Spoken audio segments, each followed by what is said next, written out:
Diz assim a palavra do Senhor, receba com fé. Naquele dia levantarei o tabernáculo caído de Davi, repararei as suas brechas, e levantando-as das suas ruínas, restaurarei, como fora nos dias da antiguidade, para que possuam o restante de Edom, e todas as nações que são chamadas pelo meu nome. Diz o Senhor que faz essas coisas. Eis que vem dias, diz o Senhor, em que o que lavra segue logo que seca, e o que pisa as uvas, ao que lança a semente, os montes destilarão mostos, e todos os outeiros se derreterão. Mudarei a sorte do meu povo de Israel, retificarão as cidades assoladas, e nelas plantarão vinhas e beberão o seu vinho, farão pomares e lhes comerão o fruto. Plantá-lo-ei na sua terra, e dessa terra que lhes dei já não serão arrancados, diz o Senhor, seu Deus. Vamos orar mais uma vez, meus irmãos, pedindo ao Senhor a iluminação da sua palavra em nosso coração, para que possamos aprender, compreender e aplicar. Santíssimo Deus, eis a tua palavra, Senhor, a palavra essa inspirada, nos deixada para nos ensinar, nos exortar e também nos edificar. Fale ao nosso coração, Senhor, como o Senhor já tem falado desde a abertura deste culto, para que o teu nome, o teu santo nome seja glorificado através da vida de cada um daqueles que estão aqui e daqueles que posteriormente ouvirem esta mensagem. Abra o nosso coração, Senhor, para que possamos ouvir a tua palavra e, ouvindo-a, Senhor, possamos guardá-la no nosso coração e, uma vez guardada no coração, possamos aplicá-la em nosso dia a dia. É a nossa oração, em nome de Jesus. Amém. Meus irmãos, Amós era um pastor de ovelhas, numa pequena cidade de Judá, da região de Judá, no Reino do Sul, e ele foi chamado por Deus para anunciar a sua mensagem no Israel do Norte. Isso é muito curioso. Embora ele fosse um pastor de ovelhas da região de Judá, no Reino do Sul de Israel, ele foi chamado por Deus para profetizar no Israel do Norte, ali por volta do ano 750 a.C., tá? Durante o reinado de Jeroboão II, que era um rei que tinha se afastado do Senhor, que tinha provocado a Deus com sua idolatria. A situação de Israel não era uma situação muito favorável, era uma situação, como eu disse, contrária, porque Israel ele havia pecado muito contra o Senhor. E então, em nome de Deus, Amós denuncia os pecados que aquele povo está cometendo, que nós vamos relatá-lo daqui a pouco, porque faltava ao povo sinceridade, faltava ao povo espiritualidade, faltava ao povo se arrepender dos seus pecados, e o rei Jeroboão, como o rei de Israel, como condutor daquela nação, estava também pecando e trazendo juízo contra aquele povo. Amós capítulo 9, os versículos que nós lemos, 11 a 15, meus irmãos, nos ensina algo glorioso, que embora essa nação está sendo punida por Deus, embora essa nação está recebendo o juízo de Deus, há uma promessa nesse texto que Deus vai restaurá-la, mas não aos moldes de outras vezes que ela foi restaurada. Israel, a Jerusalém, ela caiu uma vez, ela caiu duas vezes, ela foi derrubada pela terceira vez, então foi levantada uma vez, duas vezes, três vezes. Não é esse tipo de reedificação ou restauração que o Senhor está prometendo. É uma restauração eterna, final, de modo que nunca mais o povo de Deus sofrerá dano algum, porque o Senhor promete. Bom, esse profeta simples, um simples pastor, plantador de figos aqui da região de Judá, agora convocado pelo Senhor para ir até o Reino do Norte, aplicar a palavra do Senhor, e ele obedecendo ao chamado. Então Amós, meus irmãos, ele vai para as principais cidades do Reino do Norte, a saber, Dan, Betel e Gilgal, por exemplo, essas três belas cidades, três cidades importantes do Reino do Norte.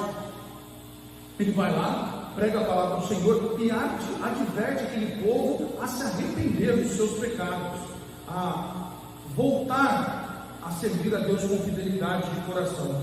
E não só arrependimento de pecado. O Senhor aqui ele passa uma lista, durante o livro do profeta Amós, o Senhor adverte contra os pecados, contra a falsa adoração que Jeroboão está conduzindo o povo a cultuar falsos deuses, falsa adoração, e também eles estavam se opondo a Deus, preparando para eles o que? O juízo de Deus, confrontando a Deus. Então Amós está dizendo para eles, em outras palavras, que a postura deles era uma afronta a Deus, eles estavam se colocando em pé de guerra com Deus. E é assim todo aquele que peca contra o Senhor. Todo pecador, ele afronta Deus e ele está se colocando em um lado da guerra em oposição a Deus. Ao invés de ele estar do mesmo lado de Deus na guerra, o que ele faz? Vai para o outro lado e guerreia contra Deus. É isso que Amós está dizendo aqui para o povo do Reino do Norte. Amós então ele dá essa advertência por meio de sermões, por meio de poesias e por meio de visões.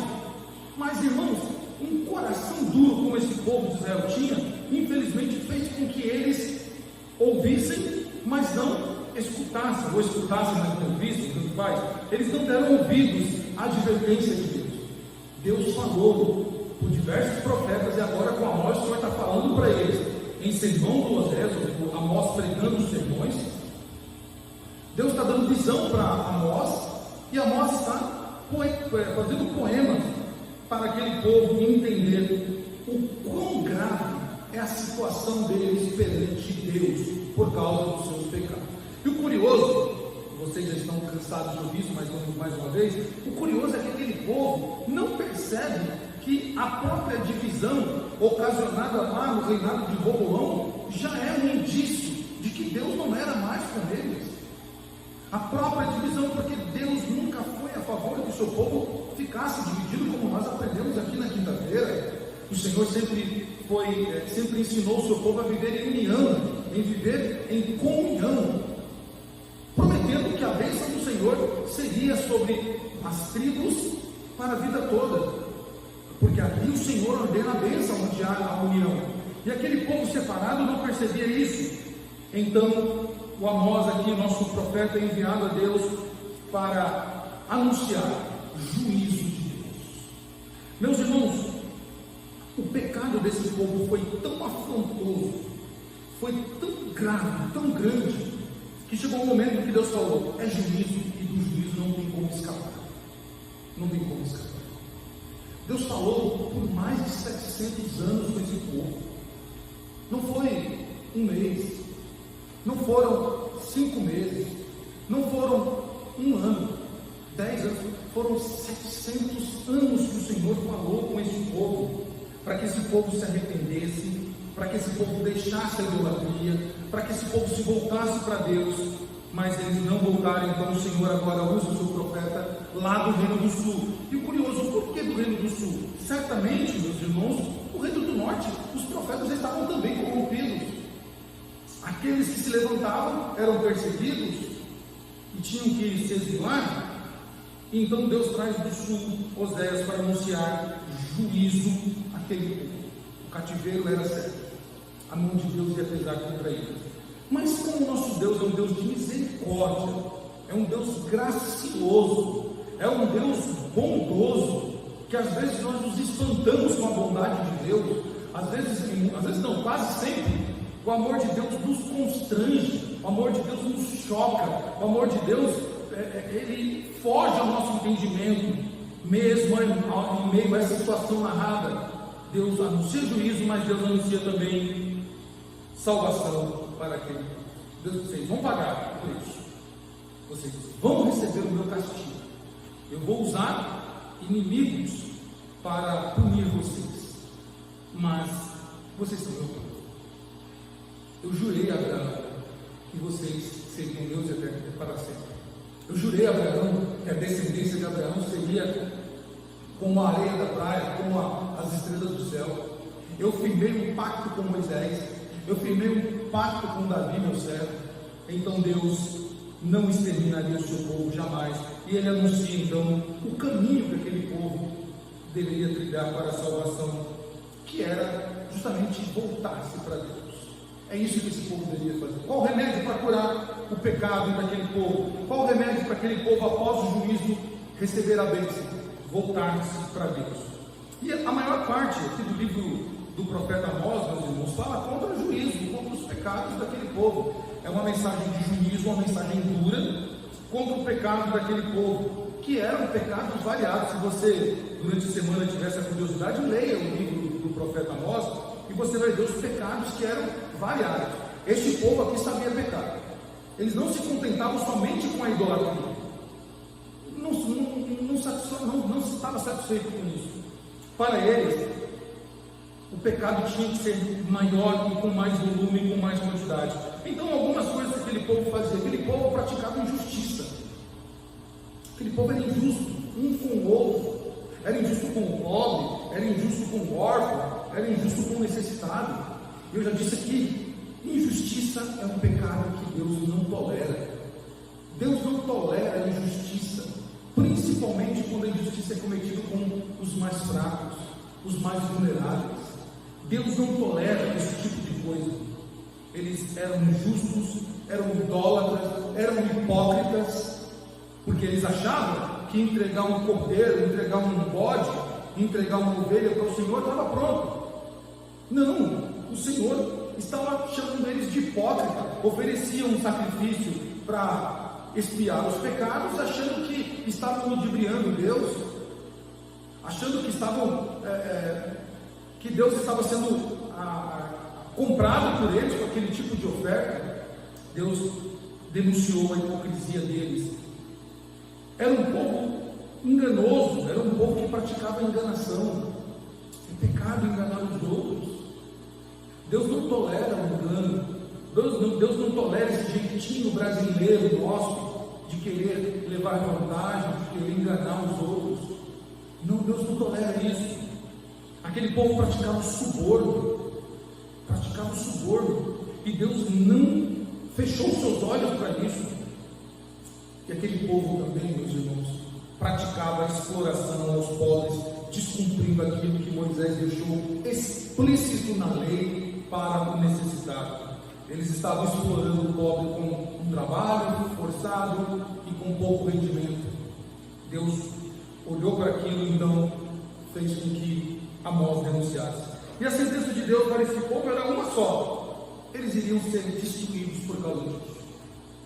Eles iam ser levados cativos, Jerusalém ia ser Israel do norte ia ser destruído, a Síria seria o ato punitivo de Deus para com aquele povo, para eles aprenderem. Meus irmãos, 30 anos levou, 30 anos depois que o profeta Amós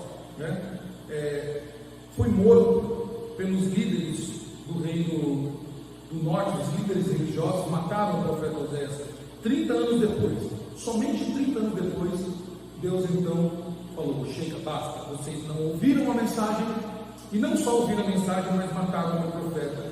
Então agora as 10 tribos foram levadas cativos pela Assíria e ficaram cativos como escravos por o tempo que o Senhor determinou, para eles aprenderem que não se afronta a Deus, não se brinca com Deus, não se comete injustiças das mais variadas formas, sem que Deus haja contra esse tipo de atitude. E não se mata o profeta de Deus. Deus então puniu aquele povo com o exílio. E alguns anos depois que esse povo foi levado cativo, o Reino do Sul, como nós já vimos em outros livros, também foi levado cativo pela Babilônia, também por causa dos seus pecados, e lá ficaram como escravos, e depois foram escravizados pelos persas, depois pelos gregos, e até chegar aos romanos.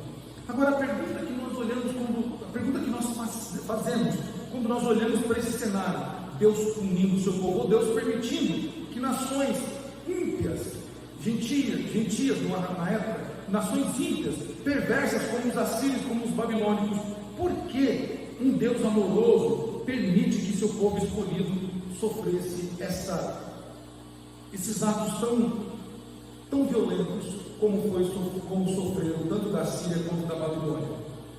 Essa é a pergunta que muitos fazem. Por que Deus permite que a sua igreja, que o seu povo, ao longo da história, seja o povo de Israel, seja a igreja, por que Deus permite que os ímpios, que os injustos, em muitas ocasiões, sejam a vara, o instrumento de correção de Deus?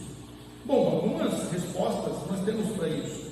Primeiro, por Israel ser o povo de Deus, ser o povo escolhido de Deus, Deus sempre exigiu um padrão alto de santidade daquele povo.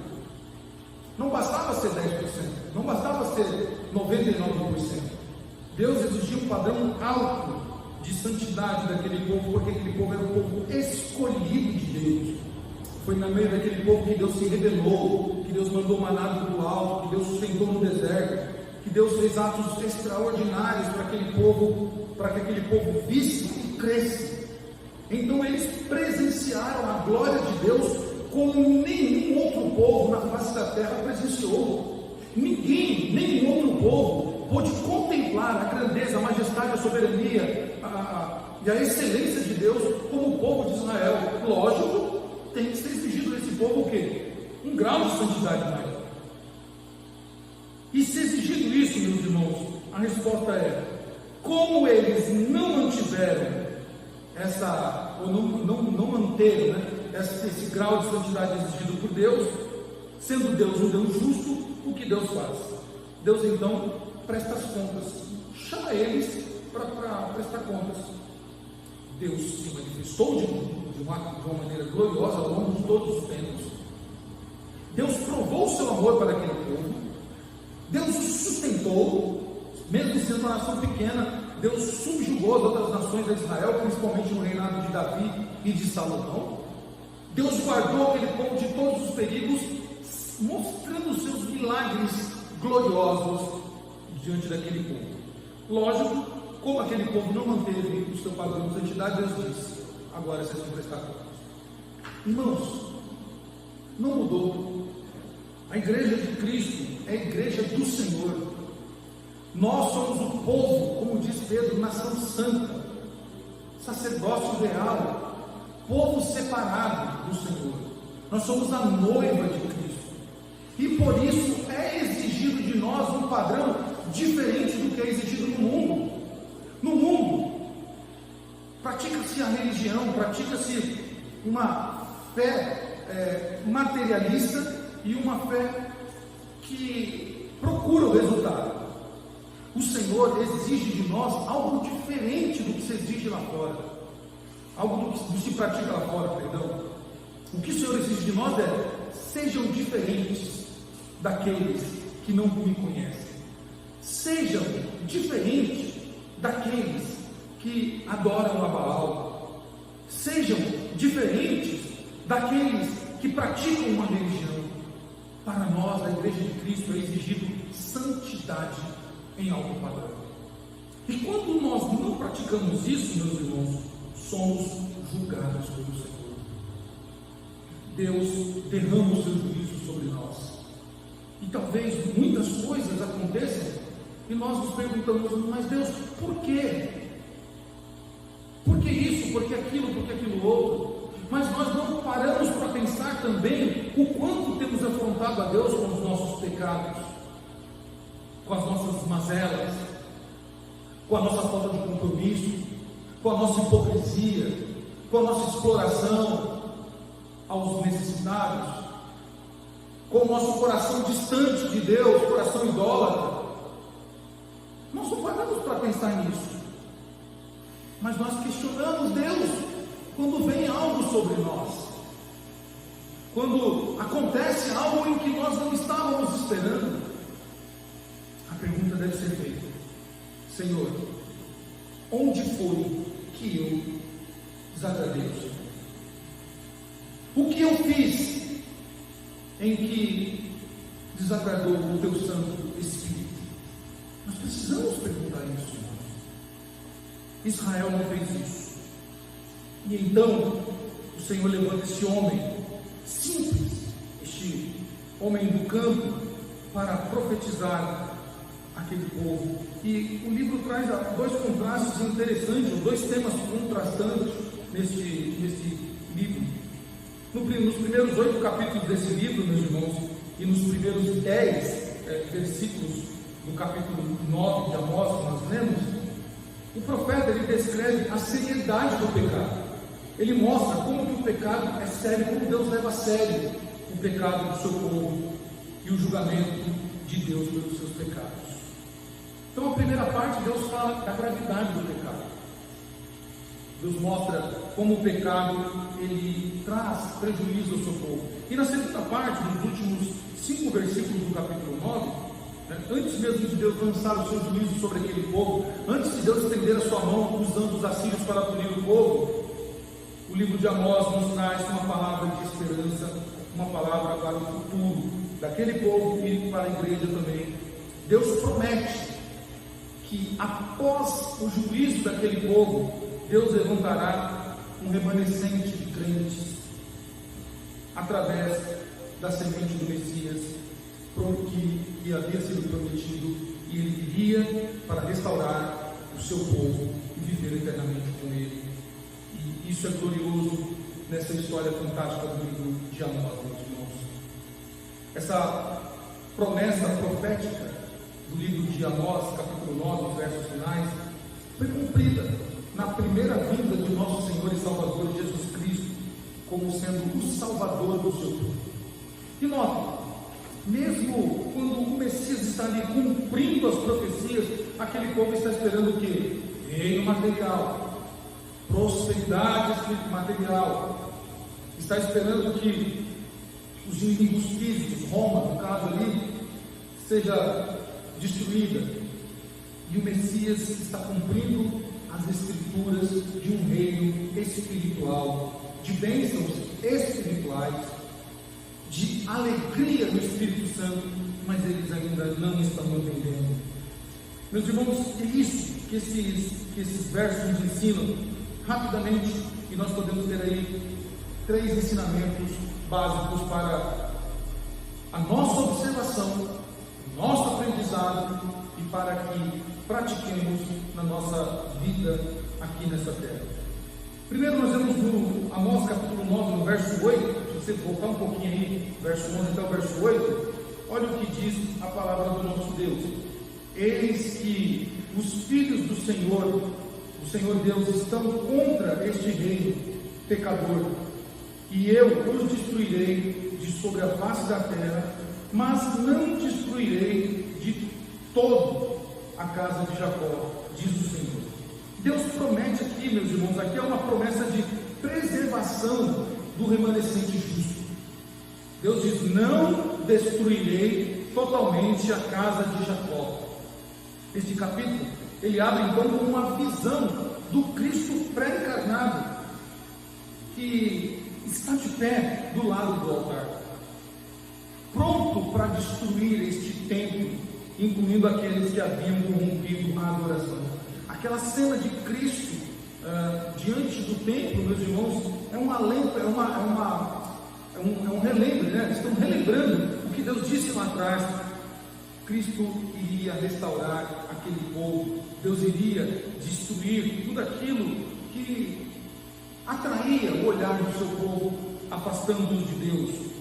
O julgamento de Deus então veio sobre este povo, porque eles ousaram desafiar a soberania de Deus, mas Deus prometeu: não vou destruir vocês todos. Há um remanescente da casa de Jacó, e este é o Salvador, não só de Israel, mas de todos aqueles que se chamariam povo do Senhor. E mesmo ouvindo tudo isso, meus irmãos, que nós acabamos de falar, Jeroboão II, o rei do Reino do Norte, ele era tão afrontoso à palavra do Senhor, que ele constituiu no seu próprio reino, constituiu no seu reino, a sua própria religião.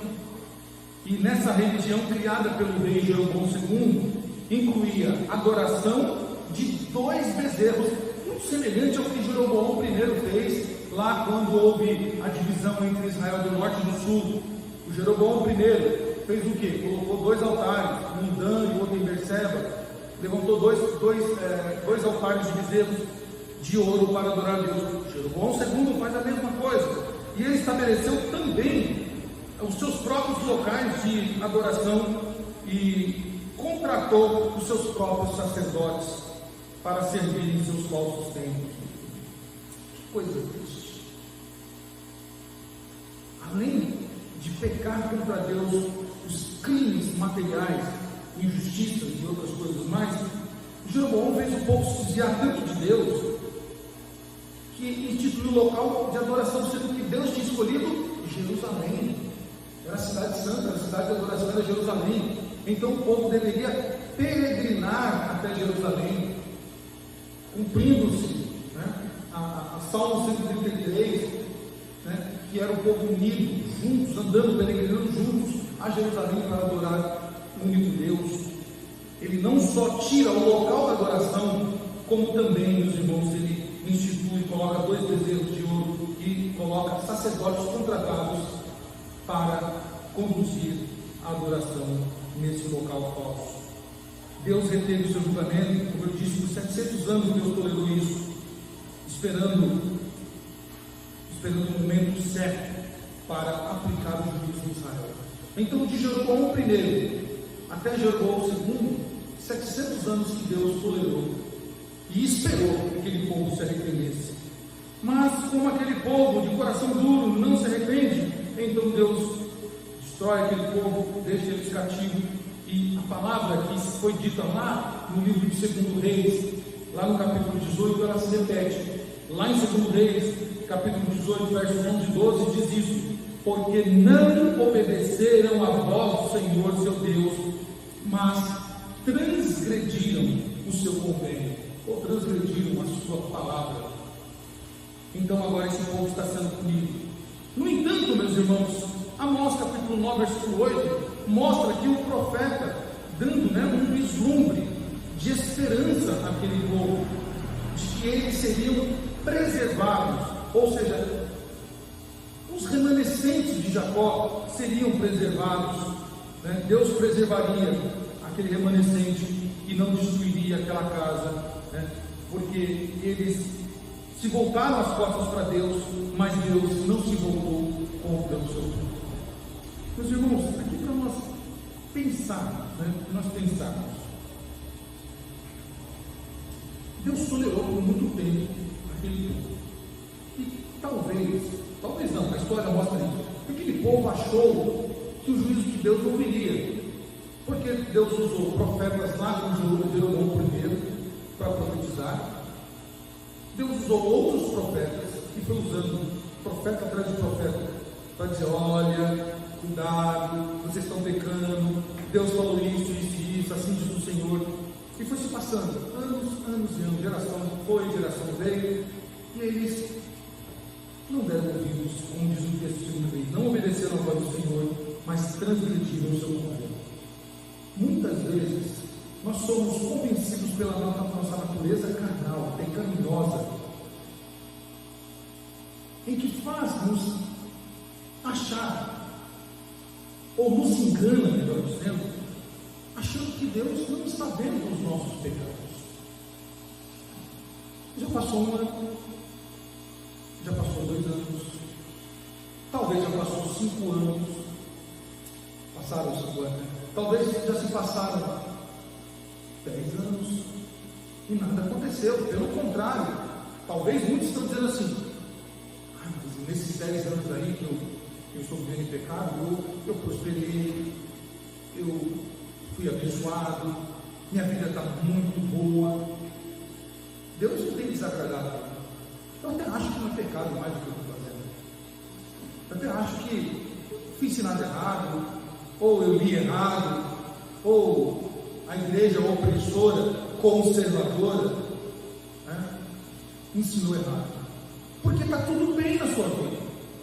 Mas lembre-se, 700 anos se passaram, Deus não se esqueceu do que aquele povo fez. Deus deu um tempo para que aquele povo se corrigisse. Mas quando atingiu o tempo estabelecido por Deus, Deus disse: basta, chega, agora vocês vão prestar contas com o supremo juiz, Vocês vão prestar contas com aquele que exigiu de vocês santidade extrema, porque eu me manifestei no meio de vocês, eu agi com maravilhas, sinais e prodígios, eu fiz coisas que nenhuma outra nação viu. Vocês tiveram tudo de mim. Eu fui um pai bom para vocês, mas vocês desprezaram como pai. Vocês adoram Baal. Vocês maculam o meu culto com sacerdotes comprados. Vocês oferecem um sacrifício pouco, achando que podem comprar. O juízo de Deus virá, meus irmãos. Não se engane, o juízo de Deus virá sobre aquele que vive na prática do pecado, naquele que acha que pode enganar a Deus. A Bíblia diz que de Deus ninguém zomba. Ninguém zomba de Deus. E a Bíblia está para nos mostrar que mesmo os grandes homens de Deus não escaparam do juízo do Senhor. Não sabemos quanto tempo foi que Davi viveu naquela situação com Batseba, mas o juízo de Deus veio sobre Davi. Não sabemos quanto tempo Salomão persistiu em ficar no erro, mas o juízo de Deus veio sobre Salomão e veio sobre todos na história das Escrituras. Mas o glorioso é que Deus, Ele propõe a nós, antes do seu juízo, se arrependa, volte-se para mim, e eu te salvarei. O juízo virá, mas eu te salvarei. Meus irmãos, embora aquele povo fosse levado ao cativeiro como os demais, eles seriam preservados como remanescentes de Deus. A aliança que Deus faz com o seu povo, Ele jamais quebra.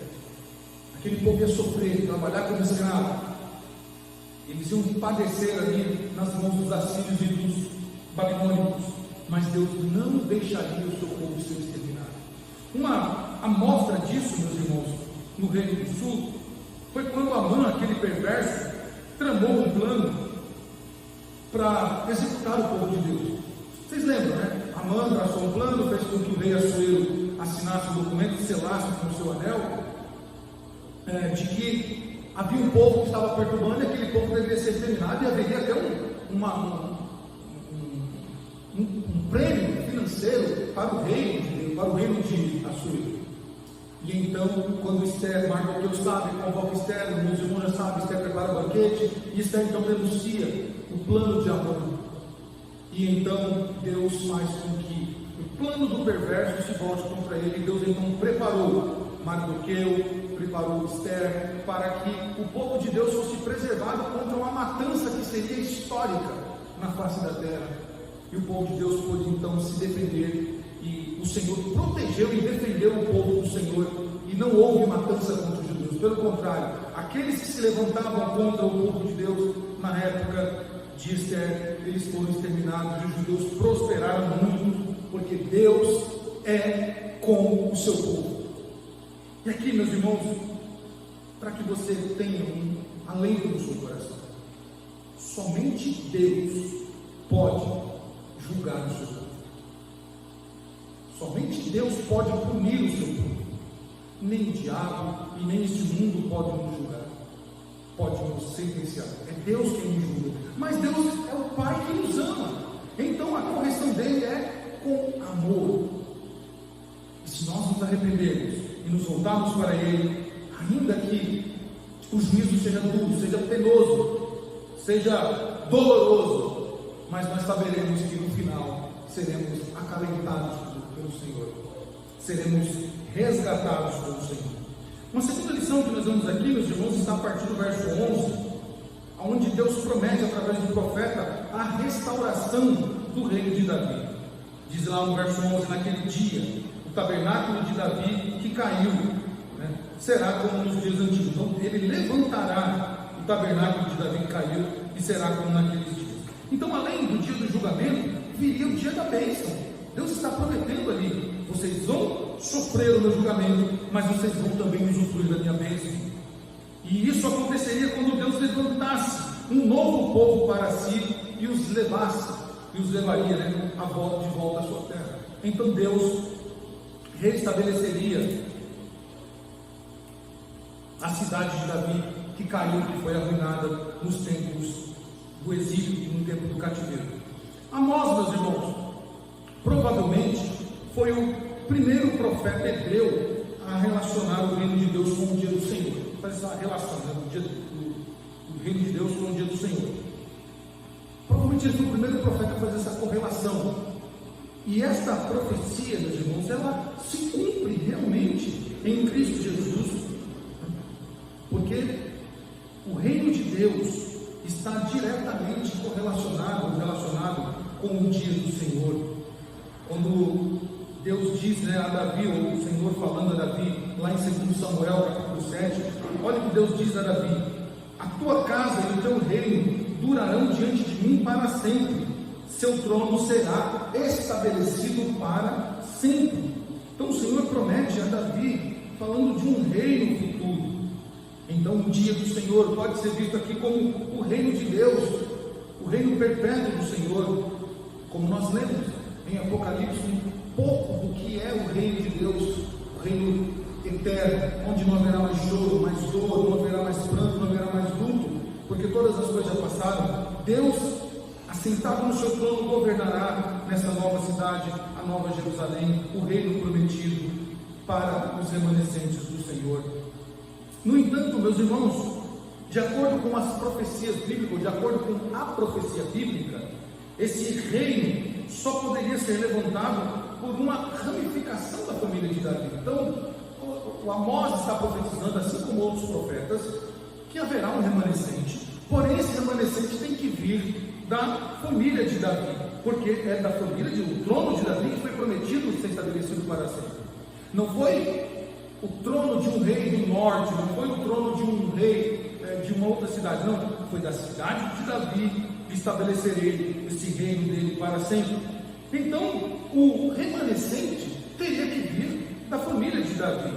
E esse ramo, meus irmãos, que Jesus nasceu, veio justamente para se cumprir a profecia.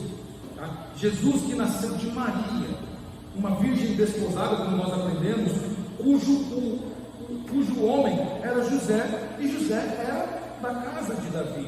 Isso pode ser visto lá em Lucas capítulo 1, versículo 26, cumprindo-se Isaías capítulo 9, quando o profeta diz: porque um menino nos nasceu, um filho se nos deu, e o governo estará sobre os seus ombros, e o seu nome será maravilhoso conselheiro, Deus forte, Pai da eternidade, príncipe da paz.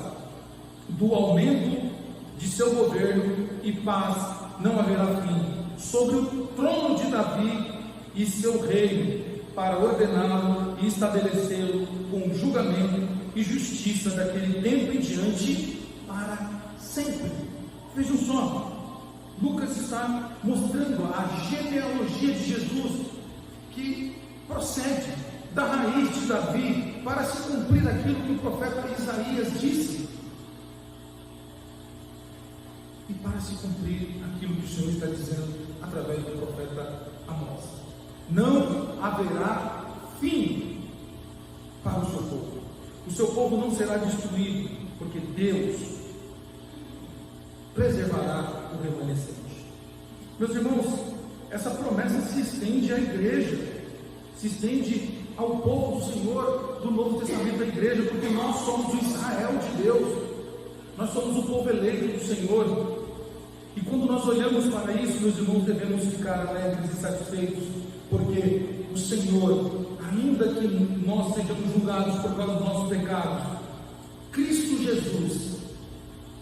Jesus é o cumprimento da profecia, é o cumprimento daquilo que foi prometido no Antigo Testamento. Se nós não tivéssemos a pessoa bendita de Jesus Cristo narrada nos Evangelhos, se nós não tivéssemos esse cumprimento profético, nós estaríamos perdidos, andaríamos desgostosos, sem ter no que nos agarrar, porque teríamos que continuar vivendo na expectativa de um remanescente que viria, mas ele veio.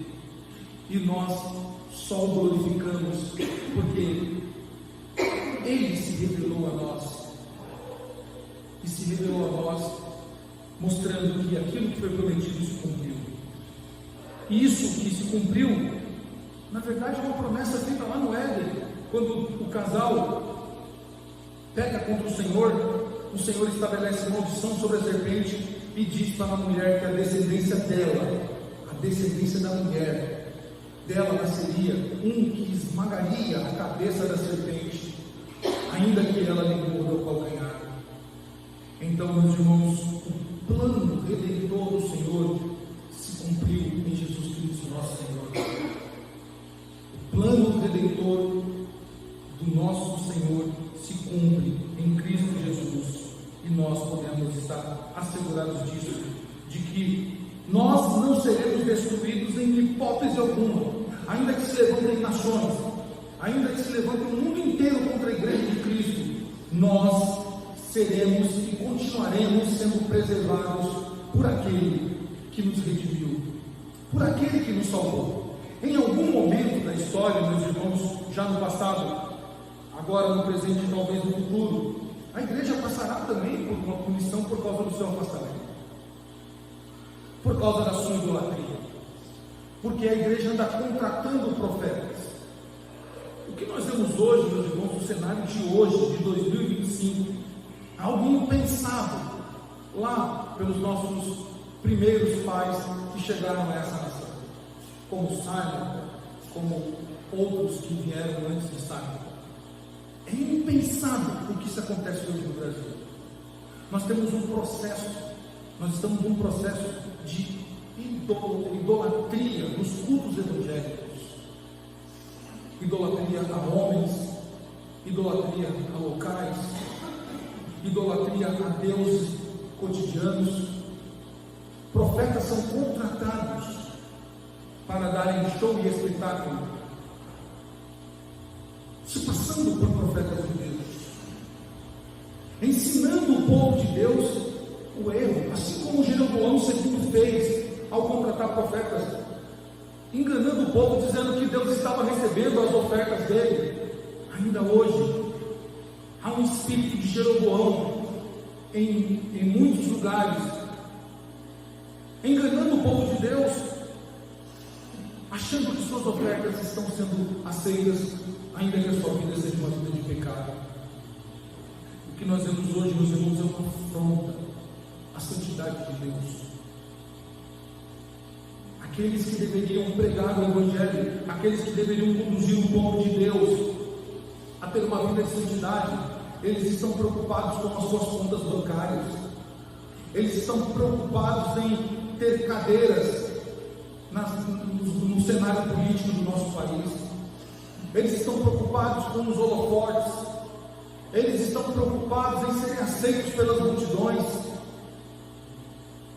eles estão preocupados com a sua vida confortável nessa terra, achando que Deus não vai julgá-los.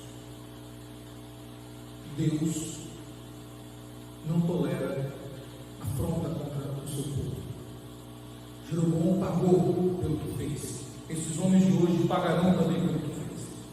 Meus irmãos, encerrando, no versículo 13 a 15, o profeta Amós, ele fala da restauração do povo à terra. E ele diz: eu os plantarei na terra. Então ele começa a fazer uma lista, simbólica aqui do que vai acontecer. E ele diz então que ele levantará um remanescente. E ele diz que nesses dias, o Senhor está dizendo, em que lavra, logo ao que ceifa, ao que pisa as uvas, ao que lança sementes, os montes destilarão rosto, e todos os outeiros se derreterão,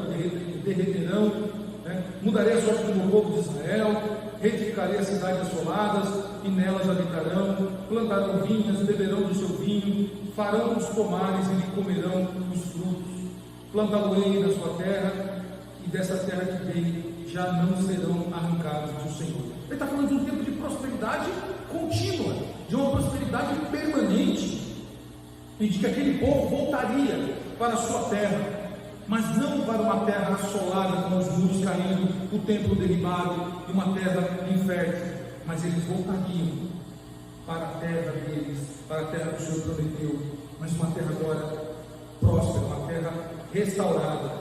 Meus irmãos, os israelitas nunca possuíram a terra por total, aquela terra prometida a Abraão por total. Durante o tempo final, meus irmãos, da história da humanidade, Deus abençoará o seu povo com a mesma intensidade com que os castigou, e isso inclui que Ele lhes dará a terra de volta, a terra deles, a terra prometida. O Senhor não se esqueceu de Israel. Quando nós olhamos para Romanos capítulo 11, Paulo diz: porventura Deus rejeitou o seu povo? Paulo mesmo responde: de modo nenhum. Ele então restaurará. Eles vão reconhecer que Jesus é o Messias. Eles vão reconhecer em algum momento Deus, que ainda está aplicando a sua ira sobre o seu povo. Deus vai mostrar a eles que Ele é o Messias, e eles se juntarão com a igreja de Cristo, formando um novo Israel, o povo, o único povo de Deus, para possuir a terra prometida, a terra que manda leite e mel, não a terra física, não a terra momentânea, mas a nova terra que o Senhor preparou. E isso acontecerá, meus irmãos, na história final da humanidade. O povo de Deus então voltará à cidade de Davi. O Senhor restabelecerá ali o trono de Davi, conforme prometido. Isso está de acordo com as profecias de Ezequiel, de Jeremias, de Isaías e dos profetas menores. Portanto, meus irmãos, a profecia de Amós, capítulo 9, versículo 11, ainda não se cumpriu de fato. Irá se cumprir quando Israel reconhecer que Jesus Cristo é o Messias, e então, junto com a igreja de Cristo, formarão um novo Israel, e eles usufruirão das bênçãos eternas para a glória de Deus. A restauração do trono de Davi, meus irmãos, ela foi cumprida já na primeira vinda de Cristo, como nós falamos aí em Lucas capítulo 1, mas a ocupação do trono de Davi será cumprida na segunda vinda do nosso Senhor, conforme o Senhor prometeu lá em Isaías capítulo 9 e em outros textos proféticos. Isso vai acontecer e nós devemos orar por isso, devemos orar por esse momento glorioso. Com isso, 3 lições básicas para que possamos voltar para nossas casas meditando no que ouvimos, meus irmãos. Primeiro, Deus não se agrada de seu povo quando ele desobedece os seus mandamentos e rejeitam a sua soberania. Meus irmãos, nós estamos vendo hoje um levantar teológico, filosófico e de outras ciências contra a soberania de Deus. Parece que é um pecado gravíssimo dizer que Deus é soberano. Esse dia eu estava vendo 2 pessoas conversando e elas diziam: não, nós não podemos ser fatalistas. Esse negócio de que Deus escreveu a sua história e já está escrito, esse negócio de que Deus fez tudo e tudo que está acontecendo é porque Deus já determinou, está errado. Espera lá, Romanos capítulo 9, porventura o barro vai ensinar, o vaso vai ensinar o oleiro como que deve ser feito o vaso? Ou é o oleiro que faz o vaso conforme ele quer? Nas escrituras, o oleiro faz o vaso como ele quer. No mundo de hoje, o oleiro não pode fazer o vaso do que ele quer. Parece que é uma afronta dizer que Deus é soberano. Parece que é uma afronta dizer que Deus já escreveu a história da humanidade, e chamam disso de fatalismo, determinismo ou outras coisas mais. Usem o nome que quiserem, Deus é soberano. Querem usar o nome fatalista, determinista, outra coisa mais? Usem como quiser. Para nós, o povo de Deus, Ele é soberano, Ele sempre será o Deus soberano, o dono da nossa vida.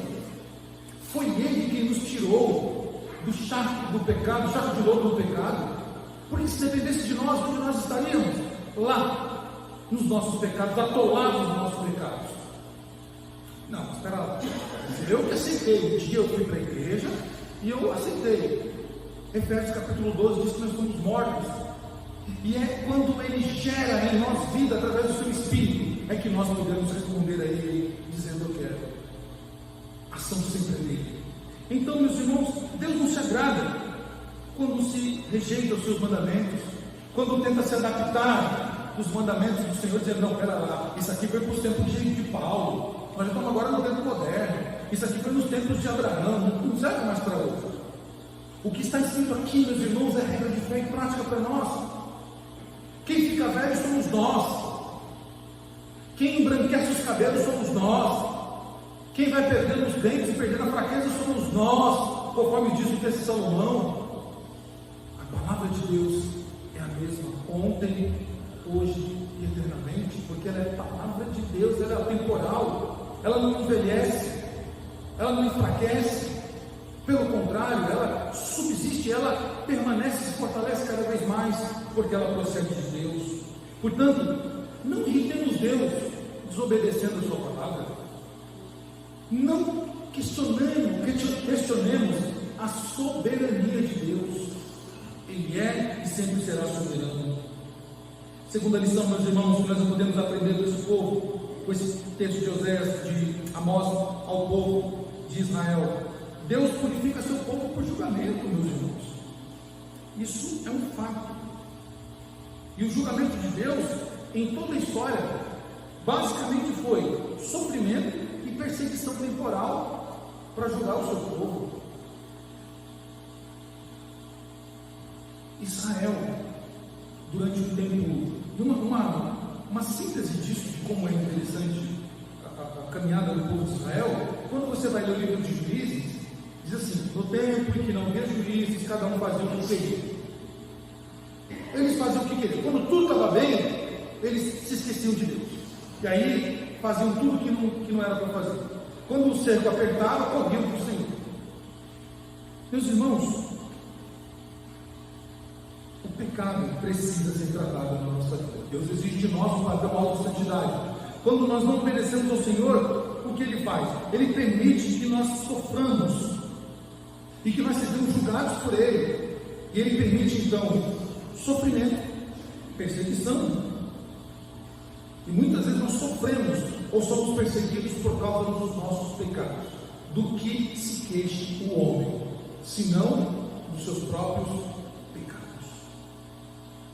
E muito, creio que neste atual momento da história que nós estamos vivendo, meus irmãos, a Igreja de Cristo se aliou a Baal, se aliou às ordens políticas, tem se aliado com o Deus desse mundo, ela sofrerá o juízo de Deus, ou com perseguição, ou com sofrimento.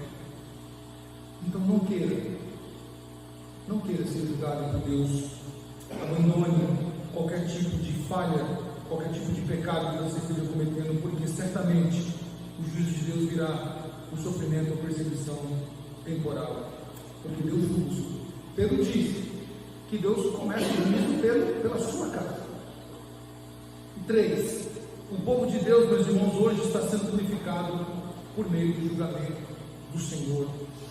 E nós podemos ver isso nessas ações que nós vimos nesse texto do profeta Amós. Por isso, devemos orar, pedindo a Deus que nos perdoe, que nos fortaleça, que nos avive. Devemos orar por avivamento. Devemos orar para que Deus também prepare a nossa sobrevivência e nos ajude a sobreviver neste mundo hostil à sua palavra. Concluindo, meus irmãos, essa promessa é certa, não só para Israel, mas para a Igreja de Cristo no todo, porque é palavra de Deus. Não é palavra de Amós ou de uma pessoa terrena, mas é a palavra do próprio Deus, que garante que nós temos a história completa, narrada em nossas mãos, e nós temos a certeza de que Deus nos guardará e que Deus nos restaurará para sempre. Jesus Cristo é o cumprimento profético de que eu e você, ainda que passemos por momentos difíceis por causa dos nossos pecados dessa vida, a nossa história final é viver no reino restaurado, no reino eterno, não um reino que vai cair de novo, não um reino que precisará ser estabelecido de novo, mas um reino que é eterno, um reino que é para todo o sempre, onde o próprio Senhor, o Filho de Davi, sentará no trono e governará para todo o sempre. Enquanto isso, nós precisamos cumprir aquilo que Pedro diz na sua primeira carta: santifiquem o Senhor em seu coração e estejam prontos para dar a defesa a todo aquele que lhe perguntar o motivo da esperança que há em vocês. Santifiquemos, meus irmãos, o nome do Senhor, testemunhemos a palavra do Senhor e não afrontemos a Deus com os nossos pecados, com as nossas faltas, porque Ele certamente julgará o faltoso e o penoso. Mas calma, o final para o povo de Deus não é destruição como os ímpios, que também serão julgados. O povo de Deus há uma promessa: Deus nos salvou mediante o remanescente Jesus Cristo, o seu Filho amado. E por causa disso, nós podemos ter certeza que nós seremos salvos e viveremos na Jerusalém eterna para todo o sempre.